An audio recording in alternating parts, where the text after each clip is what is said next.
खुरुमजरी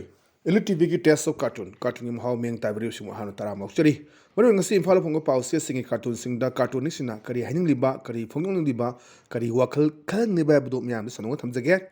aham lokho jage Shanghai Express ki onthok panida haiba cartoon sing view yam phajaba chi wan thok leba cartoon ni praja myam si leire udunga san kana nu ngang si leader sini di phummaga thame mana haire yare o e pele taningdre yeningdre party ki machum charu singi dialogue dolai tonga phangok singi drama thika gi asa Delhi na pe na bagi jagoi praja ai khodi ware na yam phajaba si wan to leba cartoon ni mesam thamai ba dialogue si yam phajaba dialogue ni hai tare praja na thangpani loduni adu karamba praja no na haibu khangdre aduga masida karam na lawino se aduga khoi press conference su mali myam gi aduga ye myam si myam camera kapa khotpa adagi myam su lei adu mana hai si kanano si phummaga di leire aduna hajik toru myam se pena ba chahi ani ga thawum phajala fawda Manipur gi audio films data kari no tori ba si praja sing lawba kholaw do haide ba cartoon ni khutanga thamak pani kari haiga na yare yazare we e pele taningdre yeningdre party gi machum charu ba singi dialogue tolai tongo phangok da ba singi drama thika gi asa Delhi na pe na bagi jagoi praja khodi ware hajik siam na dum kaem ta toba ngam da ba lairiba film se aduna machum jaba sing khara na rum lawba adagi mu bot kaw da singi sakai pa hu da bagi myam gi drama thika gi phangani khaliba adagi Delhi ni yana tori myam je pelak tri na praja sing lawrakwa yamna praja sing kholaw du hairiba cartoon si khuthang da thamak pani haidan lojage masi yam farjaba GBVS ki yam phajaba cartoon en thamjage pathang dal resna khoi chana leba ki loire dana aduni loire dana sing biu ahal ni khak cha thang thang wari sanda bani da kai haige da ahal amasina aseng basibu onto otsin semdok semjin torisi karim ta hai dene na haji toru myam doni haji PUCL gi report ta adoni maitei sing hana attack torak ba hobuni adudagi kano torak pani haina lana dagi suna ganda hat pat tu pa yawgi ba moi taru hat ki ba karamba report adagi chora champu da inquiry tawna nimi tarani lere me haiba duga Manipur da imphal da no mukhak lere me haiba sigi myam sigi haji para debate ni adi case thangakani haiba adagi myam se adu dani mana thamai ba wahang se khoi gi aseng basibu onto onsin semdok senjum torisi karim ta hai dine na ala amane khumai yara roi lamdam se pungon olabani na karim ta tawang amre hojik case tawni myam tawni han FIR pani na matang police station da thangana ba PUCL gi maikai da thangana ni myam sing si ko lepte adagi Manipur ning thole sem sana jawba Rajya Sabha gi MP na su akoi FIR lising homlak pan gini haidana phongdokwa magi social media da phongdok myam su laigrabne na praja sing ji pena damna big thalaba adugi stage si yorok pasida masai cartoonist na su praja sine kai phawrige adu thamakpa yam phajaba si su wan thok leba cartoon ne thamjage pathang da laisina khoi pongla phamgi balo he sini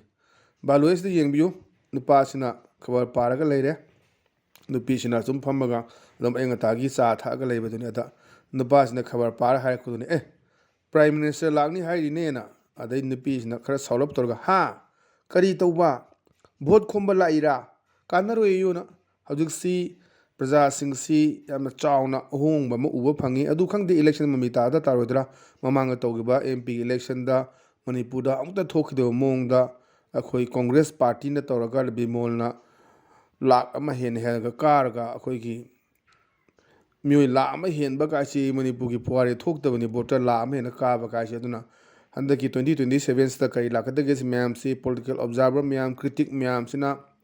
political commentator myam sina moigom mo thame aduna October si monung da khoi sakar no lakani gan hainari lakbo isunu aduna lakta taraga di mu 2026 ki February ki tang trom de buksi khoi pe khoi gi president rule sangdo khidorom nina mathang dagdi atien ba de 27 ki February da ta do ni di tha hum mari ma korau kan da ki lei rene duna sahi amma thani pan sta kana na mu kari tawdage aduda CM moining ba yawgadra lan manungda khoi sanapati oyobsi kya pamda boy thongna leba khangudi yawni thongna leba amta leitrabra aduni prajana lawsi adani Prime Minister lagana ka dawduba ada Prime Minister lagni hai ne na khabar da pawda da mani pisina ha kari tawba vote khomba laira kanaro yona yengwada bani mala kana gadra ajile riba thamal gi fim phara phagakadra phagaloidra haidudi ko yenga khangba tabani ani sisu yam phajaba cartoon ne thamjage ꯃꯊꯪꯗ ꯂꯩꯁꯤꯅ ꯑꯩꯈꯣꯏ ꯍꯨꯏꯂꯟ ꯄꯥꯎꯒꯤ ꯑꯁ ꯂꯣꯏꯔꯦ ꯍꯥꯏꯕꯗꯨꯅꯤ ꯑꯗꯩꯗ ꯃꯌꯥꯝꯁꯤ ꯌꯦꯡꯕꯤꯌꯨ ꯁꯣꯔꯥꯠ ꯃꯐꯝ ꯑꯃꯒꯤ ꯁꯤꯟꯅꯤ ꯁꯤꯗꯩꯗ ꯃꯌꯥꯝꯁꯦ ꯂꯣꯏꯅ ꯃꯣꯕꯥꯏꯜꯁꯦ ꯄꯥꯏꯅꯔꯒ ꯌꯦꯡꯅꯔꯒ ꯂꯩꯕ ꯃꯇꯝꯅꯤ ꯍꯧꯖꯤꯛꯁꯤ ꯑꯗꯨꯝ ꯆꯠꯅꯕꯤ ꯍꯥꯏꯒꯗ꯭ꯔꯥ ꯑꯩꯈꯣꯏ ꯊꯥꯏꯅ ꯃꯇꯝꯗꯤ ꯃꯣꯕꯥꯏꯜ ꯂꯩꯇ꯭ꯔꯤꯉꯩꯗ ꯍꯧꯖꯤꯛꯇꯤ ꯁꯣꯔꯥꯠꯁꯤ ꯀꯥꯏꯗꯅꯕ ꯑꯦꯅꯤ ꯁꯣꯔꯥꯠꯄꯨ ꯑꯣꯏꯔꯣ ꯂꯨꯍꯣꯡꯕꯕꯨ ꯑꯣꯏꯔꯣ ꯃꯌꯥꯝꯁꯤ ꯀꯥꯏꯗꯅꯕ ꯑꯩꯈꯣꯏ ꯕꯥꯕꯣꯛ ꯃꯃꯥꯏ ꯇꯥꯕꯁꯨ ꯆꯠꯅꯔꯦ ꯕꯥꯕꯣꯛꯁꯤ ꯂꯩꯕꯤꯅꯕꯅ ꯑꯗꯨꯝ ꯂꯣꯏꯗ꯭ꯔꯤꯐꯥꯎ ꯀꯥꯏꯗꯅꯕ ꯐꯝꯅꯕ ꯑꯩꯈꯣꯏ ꯊꯝꯖꯔꯦ ꯑꯗꯒꯤ ꯌꯨꯝꯕꯨꯗꯨꯅ ꯑꯉꯝꯕ ꯈꯔ ꯀꯠꯆꯕ ꯐꯤ ꯑꯃ ꯀꯔꯤ ꯑꯃ ꯑꯗꯒꯤ ꯂꯥꯛꯏꯕꯁꯤꯡꯗꯣ ꯍꯧꯖꯤꯛꯇꯤ ꯀꯩꯅꯣꯒ ꯑꯩꯈꯣꯏ ꯏꯁꯩ ꯁꯛꯏꯕ ꯃꯌꯥꯝꯁꯤꯒ ꯄꯂꯥꯁꯤꯡꯁꯤꯒ ꯑꯗꯨꯝ ꯚꯥꯕꯣꯛꯀꯤ ꯂꯩꯔꯤꯕꯁꯤꯡꯒ ꯆꯞ ꯃꯥꯟꯅꯅ ꯊꯥꯔꯦ ꯃꯌꯥꯝꯁꯦ ꯑꯗꯨꯝ ꯕꯥꯇꯣꯟꯕꯨ ꯇꯧꯔꯛꯑꯗꯤ ꯔꯥꯎꯟ ꯑꯃꯃꯝꯇꯗꯤ ꯆꯠꯂꯝꯗ ꯌꯥꯗꯕꯅꯤꯅ ꯑꯗꯨꯃꯥꯏꯅ ꯇꯧꯕꯒꯤ ꯆꯠꯅꯕꯤ ꯑꯃ ꯂꯥꯛꯄ ꯑꯗ ꯁꯣꯔꯥꯠꯁꯤꯗꯁꯨ ꯑꯩꯈꯣꯏ ꯕꯥꯇꯣꯟ ꯑꯩꯈꯣꯏꯒꯤ ꯃꯣꯕꯥꯏꯜꯁꯤꯡꯁꯦ ꯄꯥꯏꯅꯔꯒ ꯂꯩꯕ ꯁꯤꯟꯗꯨꯅ ꯑꯗꯨꯗ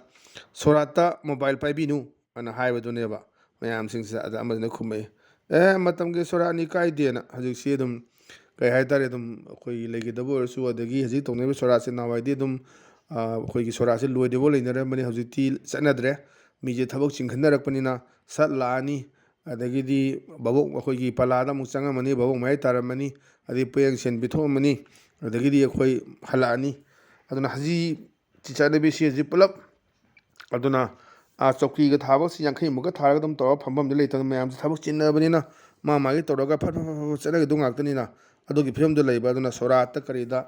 ꯁꯨꯝ ꯑꯩꯈꯣꯏ ꯃꯣꯕꯥꯏꯜꯒ ꯄꯥꯏꯕꯁꯤ ꯀꯥꯔꯇꯨꯅꯤꯁꯤꯅ ꯈꯔ ꯄꯥꯏꯍꯟꯅꯤꯡꯗꯕꯒꯤ ꯋꯥꯈꯜꯂꯣꯟ ꯍꯥꯏꯇꯥꯔꯦ ꯃꯌꯥꯝꯁꯦ ꯇꯧꯐꯝ ꯈꯪꯗꯕꯅꯤꯅ ꯑꯗꯒꯤ ꯏꯁꯩꯁꯤ ꯃꯩꯇꯩꯔꯣꯟꯗ ꯁꯛꯑꯗꯤ ꯈꯔꯕꯨ ꯇꯥꯟꯅꯩ ꯑꯇꯩꯗꯤ ꯑꯩꯈꯣই ꯕꯦꯡꯒꯣꯂꯤꯗ ꯁꯛꯄꯗꯨꯗꯤ ꯈꯪꯗꯕꯅꯤꯅ ꯃꯌꯥꯝ ꯇꯥꯟꯅꯗꯕꯁꯨ ꯃꯌꯥꯝ ꯑꯃ ꯌꯥꯎꯏ ꯑꯗ ꯃꯩꯇꯩꯔꯣꯟꯗ ꯁꯛꯄ ꯐꯖꯕꯁꯨ ꯌꯥꯎꯏ ꯑꯗ ꯃꯇꯝꯁꯦ ꯇꯥꯟꯅꯕ ꯐꯪꯗꯕ ꯉꯁꯥꯏꯒꯤ ꯑꯩꯈꯣꯏꯅ ꯏꯃꯨꯡ ꯃꯅꯨꯡꯒꯤ ꯀꯔꯤꯒꯤ ꯑꯗꯨꯒ ꯃꯔꯤ ꯃꯇꯥ ꯈꯔ ꯂꯩꯕ ꯑꯗꯨ ꯅꯠꯇꯕ ꯃꯔꯤ ꯃꯇꯥꯕꯨꯛꯇ ꯑꯩꯈꯣꯏ ꯊꯕꯛ ꯂꯩꯅꯔꯤ ꯁꯠ ꯂꯥꯝꯃꯒ ꯑꯩꯈꯣꯏ ꯄꯂꯥ ꯊꯥꯔꯝꯃꯅꯤ ꯕꯥꯕꯣꯛ ꯃꯃꯥꯏ ꯇꯥꯔꯝꯃꯅꯤ ꯄꯣꯌꯦꯡ ꯄꯤꯔꯝꯕ ꯍꯥꯟꯅ ꯇꯧꯕꯅ ꯇꯧꯅꯈꯤꯕ ꯑꯗꯨ ꯃꯌꯥꯝ ꯇꯧꯔꯒ ꯑꯗꯨꯝ ꯆꯠꯅꯈꯤꯕ ꯉꯥꯛꯇꯅꯤ ꯑꯗꯨꯒꯤ ꯐꯤꯕꯝ ꯑꯃꯈꯛ ꯂꯥꯛꯑꯦ ꯍꯧꯖꯤꯛꯇꯤ ꯌꯥꯝꯅ ꯐꯥꯁ ꯑꯣꯏꯅꯔꯛꯄ ꯃꯇꯝꯅꯤ ꯑꯗꯨꯗ ꯕꯦꯁ ꯇꯧꯕ ꯁꯤꯁꯨ ꯌꯥꯝ ꯐꯖꯕ ꯀꯥꯔꯇꯨꯟ ꯍꯥꯏꯅ ꯊꯝꯖꯒꯦ ꯃꯊꯪꯗ ꯂꯩꯁꯤꯅ ꯑꯩꯈꯣꯏ ꯅꯥꯔꯣꯟ ꯊꯧꯗꯥꯡꯒꯤ ꯍꯋꯥꯗꯣ ꯂꯩꯔꯥꯡꯗꯣꯅ ꯍꯋꯥꯗꯣ ꯂꯩꯔꯥꯡꯗ ꯁꯤꯁꯨ ꯈꯕꯔ ꯄꯥꯕꯒꯤ ꯁꯤꯟꯅꯤ ꯃꯌꯥꯝꯁꯦ ꯍꯣꯇꯦꯜꯗ ꯆꯥ ꯀꯕ ꯑꯃ ꯊꯛ ꯑꯃ ꯀꯔꯤ ꯇꯧꯔꯒ ꯈꯕꯔ ꯄꯥꯕꯗꯤ ꯆꯠꯅꯕꯤꯅꯤ ꯑꯗꯨꯅ ꯃꯔꯨꯞ ꯑꯅꯤ ꯋꯥꯔꯤ ꯁꯥꯟꯅꯕꯅꯤ ꯑꯗ ꯃꯔꯨꯞ ꯑꯃꯁꯤꯅ ꯍꯥꯏ ꯂꯩꯕꯥꯛꯁꯦ ꯑꯩꯅ ꯑꯃꯨꯛꯇꯪ ꯄꯥꯏꯗꯕ ꯌꯥꯔꯔꯣꯏꯅ ꯑꯗ ꯑꯃꯁꯤꯅ ꯈꯨꯝꯃꯦ ꯈꯣꯡ ꯊꯥꯐꯝ ꯐꯥꯎ ꯂꯩꯇ꯭ꯔꯕꯁꯤꯕꯨ ꯀꯩꯗꯧꯅꯗꯣꯏꯅꯣꯅꯦꯅ ꯈꯣꯡ ꯊꯝꯕ ꯍꯧꯖꯤꯛꯀꯤ ꯂꯧꯊꯣꯛꯄ ꯉꯝꯗ꯭ꯔꯕ ꯁ꯭ꯋꯥꯏꯗ ꯑꯩꯈꯣꯏ ꯁꯦꯛꯃꯥꯏꯗꯤ ꯂꯥꯟ ꯌꯥꯗ꯭ꯔꯕ ꯁꯣꯝ ꯅꯥꯀꯟꯗ ꯄꯂꯦꯟꯗ ꯌꯥꯟꯗ꯭ꯔꯕ ꯁꯣꯝ ꯅꯥꯀꯟꯗ ꯐꯧꯕꯥꯛꯆꯥꯏ ꯈꯥꯏꯊꯤ ꯂꯥꯟ ꯌꯥꯗ꯭ꯔꯕ ꯁꯤꯒꯤ ꯐꯤꯕꯝꯁꯤꯗꯕꯨ ꯅꯪꯅ ꯂꯩꯕꯥꯛꯁꯤꯡꯗꯨ ꯄꯥꯏꯔ ꯀꯩꯗꯧꯅꯤꯁꯦ ꯈꯣꯡ ꯊꯥꯐꯝ ꯐꯥꯎꯕ ꯂꯩꯇ꯭ꯔꯕꯁꯤꯕꯨ ꯀꯩꯗꯧꯅꯗꯣꯏꯗꯣꯅ ꯌꯥꯅꯕꯁꯤꯁꯨ ꯌꯥꯝ ꯐꯖꯕ ꯋꯥꯍꯟꯊꯣꯛ ꯂꯩꯕ ꯀꯥꯔꯇꯨꯟꯅꯦꯅ ꯊꯝꯖꯒꯦ ꯑꯗꯨꯅ ꯍꯧꯖꯤꯛ ꯂꯩꯔꯤꯕ ꯁꯤꯆꯨꯋꯦꯁꯟꯁꯤ ꯑꯗꯨꯅꯤ ꯍꯧꯖꯤꯛ ꯑꯃꯨꯛ ꯍꯧꯔꯛꯑꯅꯤ ꯅꯦꯁꯅꯦꯜ ꯍꯥꯏꯋꯦꯗ ꯃꯣꯏꯅ ꯍꯥꯟꯅꯗꯒꯤ ꯊꯤꯡꯉ ꯂꯥꯛꯏ ꯍꯧꯖꯤꯛꯇ ꯃꯩꯇꯩ ꯃꯆꯥ ꯑꯃ ꯆꯠꯄꯣꯟꯇꯦ ꯃꯩꯇꯩ ꯄꯥꯉꯜ ꯈꯔ ꯑꯗꯒꯤ ꯃꯌꯥꯡ ꯍꯥꯏꯇꯥꯔꯦ ꯑꯩꯈꯣꯏꯅ ꯃꯌꯥꯡ ꯈꯔ ꯅꯥꯒꯥ ꯈꯔ ꯅꯦꯄꯥꯂꯤ ꯈꯔ ꯁꯤ ꯅꯠꯇꯅ ꯑꯇꯩ ꯆꯠꯄ ꯌꯥꯄꯣꯟꯇ꯭ꯔꯦ ꯑꯗꯨꯅꯤ ꯑꯗꯨꯒꯤ ꯐꯤꯕꯝ ꯂꯩꯕ ꯃꯇꯝꯁꯤꯗꯅꯤ ꯑꯗꯨꯅ ꯑꯩ ꯂꯩꯕꯥꯛꯁꯦ ꯑꯃꯨꯛꯇꯪ ꯑꯩ ꯄꯥꯏꯗꯕ ꯌꯥꯔꯣꯏ ꯀꯥꯏꯅ ꯁꯨꯝ ꯋꯥꯔꯤꯗꯣ ꯑꯗꯩꯗ ꯈꯣꯡ ꯊꯥꯐꯝ ꯐꯥꯎꯕ ꯂꯩꯇ꯭ꯔꯕꯁꯤꯕꯨ ꯀꯩꯗꯧꯅꯗꯣꯏꯅꯣ ꯍꯥꯏꯅ ꯍꯥꯏꯕ ꯌꯥꯝ ꯐꯖꯕ ꯁꯤꯁꯨ ꯋꯥꯍꯟꯊꯣꯛ ꯂꯩꯕ ꯀꯥꯔꯇꯨꯟ ꯊꯝꯖꯒꯦ ꯃꯊꯪꯗ ꯂꯩꯁꯤꯅ ꯑꯩꯈꯣꯏ ꯄꯤꯄꯜꯁ ꯀ꯭ꯔꯣꯅꯤꯀꯜꯒꯤ ꯊ꯭ꯔꯁꯗꯦ ꯊꯤꯌꯦꯇꯔꯤꯁꯤꯅ ꯌꯥꯝ ꯐꯖꯕ ꯋꯥꯍꯟꯊꯣꯛ ꯂꯩꯕ ꯀꯩꯅꯣꯅꯤ ꯑꯩꯈꯣꯏꯒꯤ ꯅꯔꯦꯟꯗ꯭ꯔ ꯃꯣꯗꯤ ꯍꯥꯏꯕ ꯇꯥꯔꯦ ꯃꯥꯟꯕ ꯍꯥꯏꯁꯦ ꯑꯁꯦꯡꯕ ꯍꯥꯏ ꯌꯥꯗꯦ ꯑꯗꯨꯅ ꯃꯥꯁꯤ PM ꯃꯥꯟꯕꯁꯤ ꯑꯩꯈꯣই ꯆꯠꯇꯣꯏꯅꯤ ꯆꯩꯅꯥꯗ ꯑꯗ ꯉꯁꯥꯏꯒꯤ ꯀꯩꯅꯣꯁꯤꯅ ꯀꯩ ꯍꯥꯏꯒꯦꯅ on his 11th visit to China now to discuss about the current ethnic crisis in the northern part of the nation aduna mane China da chattoise akhoi India gi north eastern part se the northern state sai ta northern part se akhoi hai tare Manipur gi hajil leba ethnic crisis gi matang da discuss tawna ba haji tarama tharok suboina China da chakadori na posa ji thare am nongna bani mimic tawbane maroina khoi haji fawda Prime Minister na Manipur gi issue gi matang da waham ta phongdoktri lakpusu leite adagi even akhoi ratan thiam leitabagi matangda tweet tawdi hadana mayam singanaba Twitter da hajina X haibada tawna de hadana mayam sin ngangnaba yawduni aduna Manipur gi susang de mane sang on his 11th visit to China tarama thorok suba China ni koidoise China da now kaina kadonaba now to discuss about the current ethnic crisis in the northern part of the nation leba asigi leriba northern part ethnic crisis soise masi matangda discuss tawnaba China chatto de na yam fajaba wan to leba ꯑꯩꯈꯣꯏꯒꯤ ꯀꯥꯔꯇꯨꯟꯅꯤ ꯑꯩꯈꯣꯏ ꯁꯤꯗ ꯃꯅꯤꯄꯨꯔꯗ ꯂꯥꯛꯄ ꯍꯣꯏ October ꯊꯥꯗ ꯂꯥꯛꯀꯅꯤ ꯍꯥꯏ ꯂꯥꯛꯄ ꯉꯝꯕ ꯑꯣꯏꯁꯅꯨ ꯀꯔꯤ ꯇꯧꯔꯒ ꯍꯧꯖꯤꯛ ꯂꯩꯔꯤꯕꯁꯤꯗ ꯃꯅꯤꯄꯨꯔꯒꯤ ꯏꯁꯨꯁꯤ ꯂꯣꯏꯁꯤꯟꯕꯗꯨꯅꯤ ꯑꯩꯈꯣꯏꯅ ꯄꯥꯝꯃꯤꯁꯤ ꯂꯥꯛꯑꯀꯥꯟꯗ ꯁꯨꯝ ꯂꯥꯛꯄꯒꯤꯗꯨ ꯅꯠꯇꯕ ꯄꯦꯀꯦꯖ ꯅꯨꯡ ꯂꯥꯎꯊꯣꯛꯄꯒꯤ ꯋꯥ ꯅꯠꯇꯕ ꯃꯅꯤꯄꯨꯔꯒꯤ ꯏꯁꯨꯁꯤ ꯑꯃꯨꯛꯇꯪ ꯂꯣꯏꯁꯤꯜꯍꯟꯕꯗꯨꯅꯤ ꯃꯥꯅ ꯀꯧꯔꯒ ꯐꯖꯅ ꯂꯩꯕꯥꯛꯀꯤ ꯅꯤꯡꯊꯧꯅ ꯃꯆꯥꯁꯤꯡ ꯈꯟꯅꯔꯛꯄꯗ ꯋꯥꯌꯦꯟꯕ ꯉꯝꯗꯕ ꯍꯥꯏꯕꯁꯤ ꯌꯥꯝꯅ ꯂꯥꯏꯕꯛ ꯊꯤꯕ ꯄꯣꯠꯅꯤ ꯑꯗꯨꯅ ꯌꯦꯡꯁꯤ ꯀꯔꯤ ꯂꯥꯛꯀꯗꯒꯦ ꯍꯥꯏꯕꯗꯨ ꯃꯁꯤꯁꯨ ꯌꯥꯝ ꯐꯖꯕ ꯀꯥꯔꯇꯨꯟꯅꯤ 18 ꯁꯨꯕ ꯑꯣꯏꯅ ꯆꯩꯅꯥꯗ ꯚꯤꯖꯤꯠ ꯇꯧꯕ ꯀꯔꯤꯒꯤ on discuss about the present ethnic crisis is northern part of our nation part of the nation aduna sisu yam no hanto leba cartoon ne thamjage ana ngasi di adum ba Elite TV gi test of cartoon gi mahau mathanga soidele sanjare meng tabiri bising ba amuka na khurum jabo lenana kainene be thangni jeri pine birisi